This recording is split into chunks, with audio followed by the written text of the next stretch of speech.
Hi, my name's Alana, and today I'm going to be talking about Roger Sherman.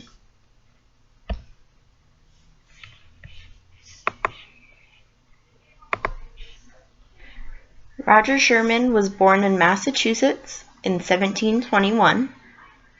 After the death of his father in 1743, he and his family moved to Connecticut.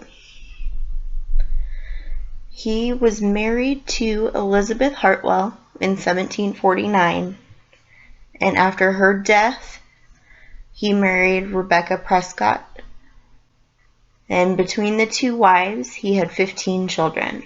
He had 7 by Elizabeth Hartwell and 8 by Rebecca Prescott. He had no formal education because he came from very little money. He studied under his father to learn the trade of cobbling, and eventually he ran a store in New Milford, Connecticut with his older brother, and later he owned 2. Sherman was a very smart man and very mathematical. He became a county surveyor at the age of 24. Later, he was urged by a lawyer to read for the bar exam, and he was admitted to the bar of Litchfield, Connecticut.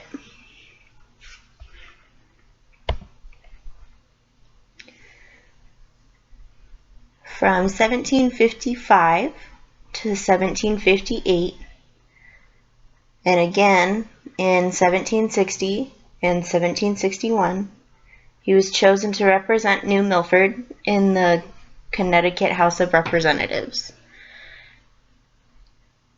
He was appointed Justice of the Peace in New Haven in 1761.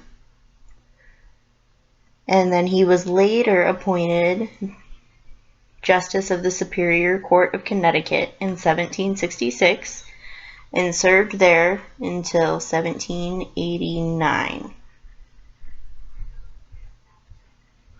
His biggest contribution was the Great Compromise.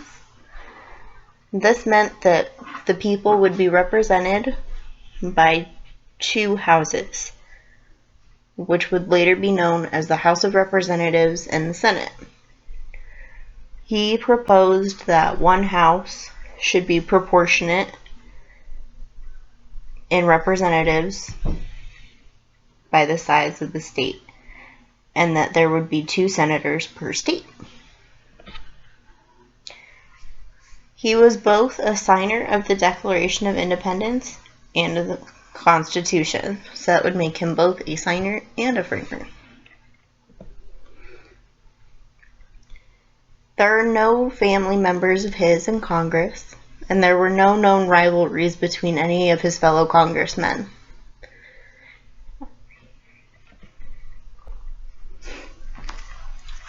Before Sherman got into politics, he wrote astronomical calculations for almanacs. A couple quotes that describe him were said by people in Congress. It is said that Mr. Sherman wasn't a man of many words, but Jefferson said that he never said a foolish thing in his life.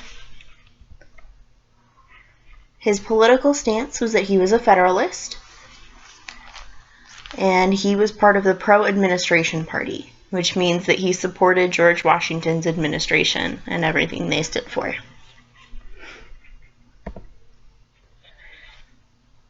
His ideas that he supported were higher taxes. He said that to not be in debt, rather than borrowing or issuing paper money, is a solution to the country's economic problem. He also came up with a bicameral legislature, which would be the Great Compromise, and he also supported non-importation measures with Britain. He opposed the democratic tendencies that he saw among his fellow delegates because he favored an executive dominated by legislature. He also thought that the popular ratification of the Constitution was unnecessary. Sherman died in 1793, and he served as mayor of New Haven after his term in Congress. Hi, my name's Alana.